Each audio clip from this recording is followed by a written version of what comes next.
Bien-aimés frères et sœurs, vous connaîtrez la vérité et la vérité vous affranchira. Ça, c'est pas moi qui le dis, c'est la Bible qui le dit. Mais moi, je vous dis mieux. Vous connaîtrez la vérité historique, notamment celle de vos ancêtres kémites, et vous aurez une vision globale de ce que c'est que la vraie souveraineté politique. J'ajoute, vous reviendrez à la spiritualité africaine ancestrale et vous comprendrez les enjeux de l'indépendance économique.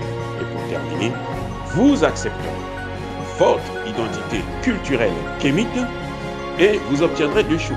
La première, c'est la paix. La seconde, c'est le développement, à une condition.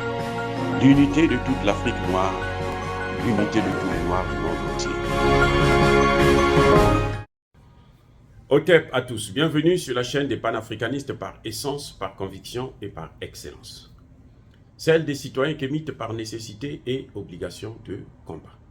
Nous sommes une chaîne qui n'est guidée que par nos ancêtres et rien que par les ancêtres qui appartiennent à l'égrégore du monde noir.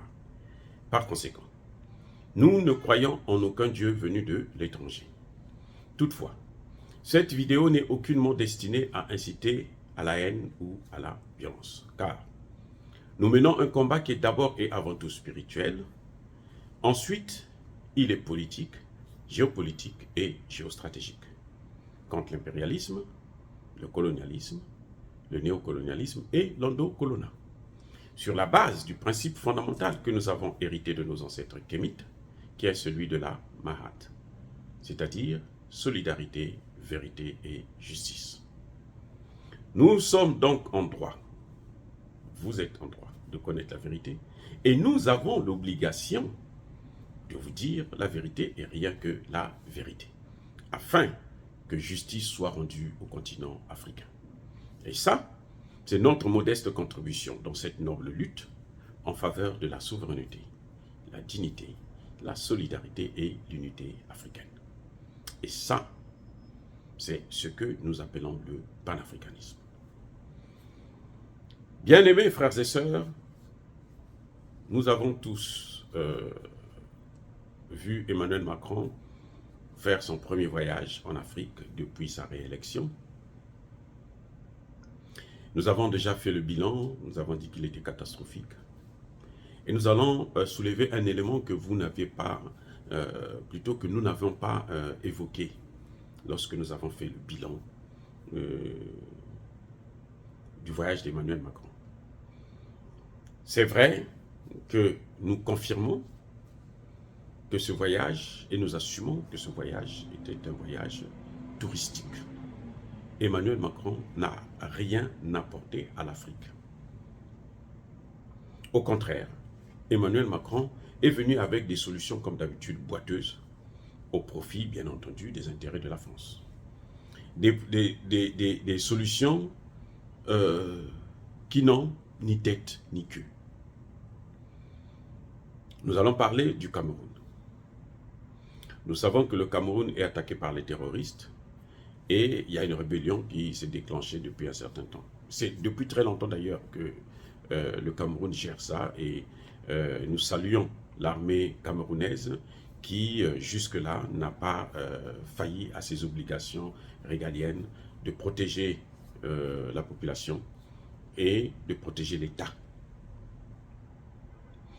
Emmanuel Macron, pour la solution qu'il a apportée à M. Paul Biya, c'est pour régler toutes ces crises, c'est le régionalisme.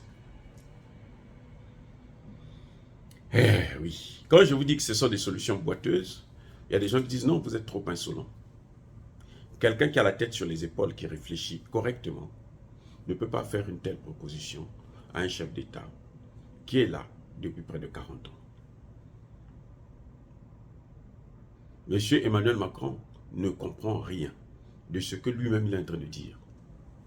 Parce que quand il propose le régionalisme comme solution de règlement de crise, pour apporter la paix lorsqu'il y a une rébellion, là où il y a le terrorisme, c'est-à-dire que vous, je ne sais pas, c'est-à-dire qu'on se pose la question de savoir, mais est-ce que ce type-là a une tête? Est-ce que dans sa tête-là, il y a un cerveau? S'il en a une, est-ce que dans sa tête, il y a un cerveau? Je suis désolé de le dire, mais ça n'a aucun sens. Dans le mot régionaliste, là, vous avez région. Qu'est-ce qu'une région? Une région, c'est un département. Qu'est-ce qu'un département? Un département, c'est un État.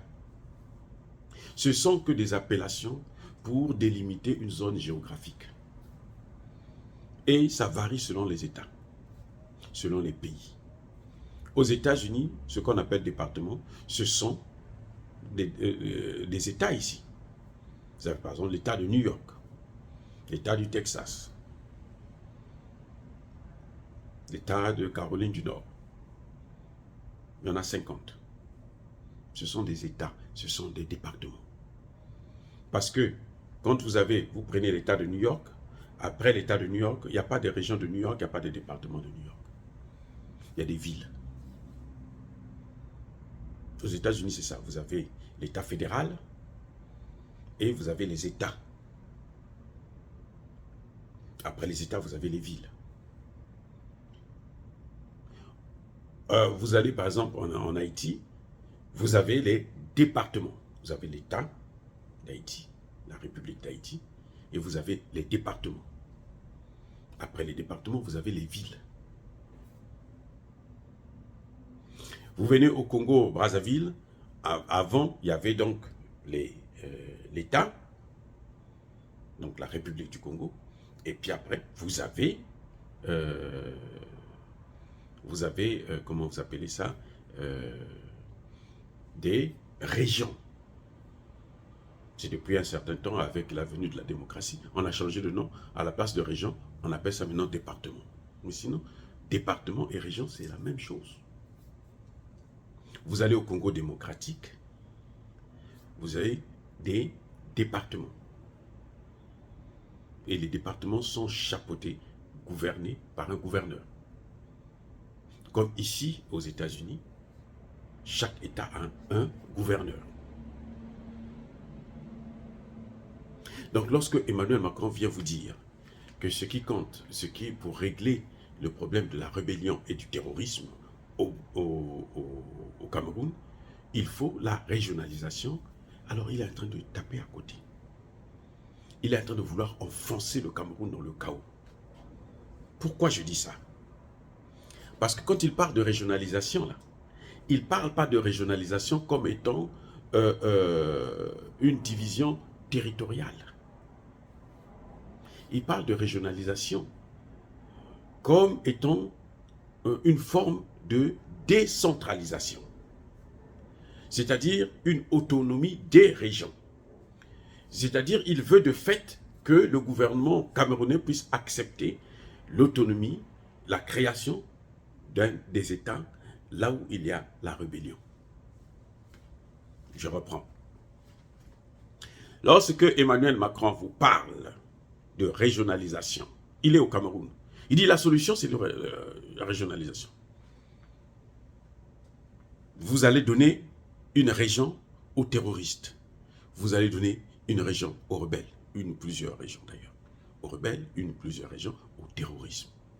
Mais de fait là, vous êtes en train de diviser le Cameroun en plusieurs morceaux. C'est ce que Emmanuel Macron veut. Oui, ça dit que plus sorcier que ça, il n'y en a pas. Vous voulez qu'on respecte un homme comme ça? Un criminel? Un gangster d'État? Vous voulez qu'on le respecte comme ça? Regardez, regardez bien. Il dit régionalisation. Il parle de décentralisation au niveau régional. Que les régions puissent avoir leur autonomie. C'est ça la décentralisation. Encore la décentralisation, il y a toujours un État au-dessus de tous les autres. Un État qui gouverne l'ensemble. Un État central. C'est ça la décentralisation. Mais lui parle de régionalisation dans le sens où il faut donner de l'autonomie, de l'indépendance à ces pays, à ces régions. Et leur donner de l'indépendance là, c'est de fait partitionner. C'est de fait balkaniser le Cameroun. Voilà ce que Emmanuel Macron vient vous proposer. vient proposer aux Camerounais, vient proposer au Cameroun. Mais vous quittez, il quitte la France. Dans ces valises-là, il n'y a rien. Il n'a même pas amené des bonbons. Bon, le chocolat, il n'y en a pas, c'est pas eux qui produisent le chocolat, ça vient d'Afrique. Le Cameroun aussi est un producteur de chocolat et du cacao. Donc il ne vous a pas amené des bonbons. Ce qu'il vous amène là, c'est la division. Comme d'habitude, diviser pour mieux régner. Et là, Emmanuel Macron s'expose. Il montre que c'est lui qui est derrière la rébellion, c'est lui qui est derrière le terrorisme. Parce que lui, il veut que le Cameroun puisse être divisé. Puisque le Cameroun a un poids énorme au niveau de l'Afrique centrale. Si vous voulez gouverner l'Afrique centrale, dominer l'Afrique centrale, vous devrez commencer d'abord par vous accaparer du Cameroun. Ça a toujours été comme ça. Pas au Centrafrique. Ils avaient le Centrafrique. Pendant 50 ans, ils ont géré le Centrafrique. Depuis l'indépendance, le Centrafrique n'a jamais eu d'indépendance, de liberté, de paix. Jamais. Parce que ce sont les Français qui mettaient le feu.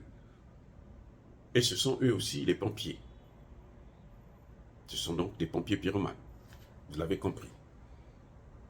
Mais ça ne pouvait pas aller plus loin parce qu'ils n'avaient pas le Cameroun. Et ça fait longtemps qu'ils cherchent à atteindre le Cameroun. Et le jour qu'ils auront le Cameroun, toute l'Afrique centrale va tomber. C'est vrai, vous allez me dire que le Centrafrique est au centre, au milieu de l'Afrique centrale.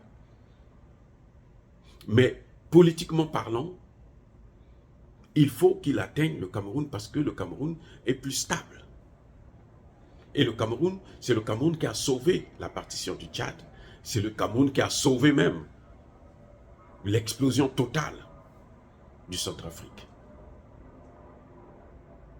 Voilà comment un chef d'État quitte chez lui pour venir. Il s'auto-invite, on accepte son invitation, il vient et il vous propose des solutions qui sont pires pour vous mettre carrément, donner un coup KO. Mais le problème, c'est qu'Emmanuel Macron s'est exposé. Et la jeunesse camerounaise, la jeunesse africaine, maintenant, comprend ces enjeux. Vous n'allez pas me dire qu'Emmanuel Macron ne sait pas ce qu'il disait quand il parlait du régionalisme. Il parlait de l'autonomie des régions. Ce sont ces régions-là qui demandent l'indépendance et lui, il veut qu'on leur donne l'autonomie. Au moment où nous voulons construire les États-Unis d'Afrique, c'est-à-dire que le Cameroun doit se créer, être un État fédéral dans les États-Unis d'Afrique. Le Congo, un État fédéral. Le Gabon, un État fédéral. Le Centrafrique, un État fédéral. Ainsi de suite. C'est ça que nous voulons. Lui vient pour diviser, pour compliquer encore la situation, pour que nous puissions nous unifier.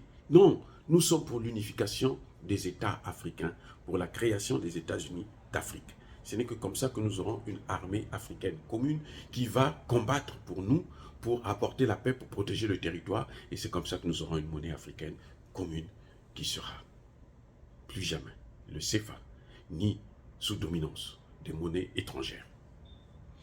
Dire cela, c'est inciter à la haine ou à la violence. Non. J'ouvre les yeux à la jeunesse africaine, camerounaise en particulier. Soyez bénis par le Dieu des Kémites. Yaba colère veille. J'ai dit et j'assume.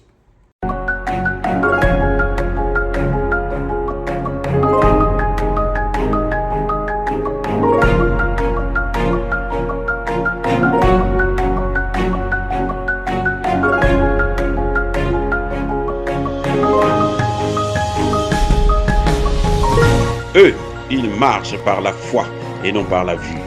Mais moi, je vous conseille vivement de marcher par la connaissance scientifique et historique, notamment celle de nos ancêtres kémites, par les 5 sens et par l'intelligence. À vous, à Pierre.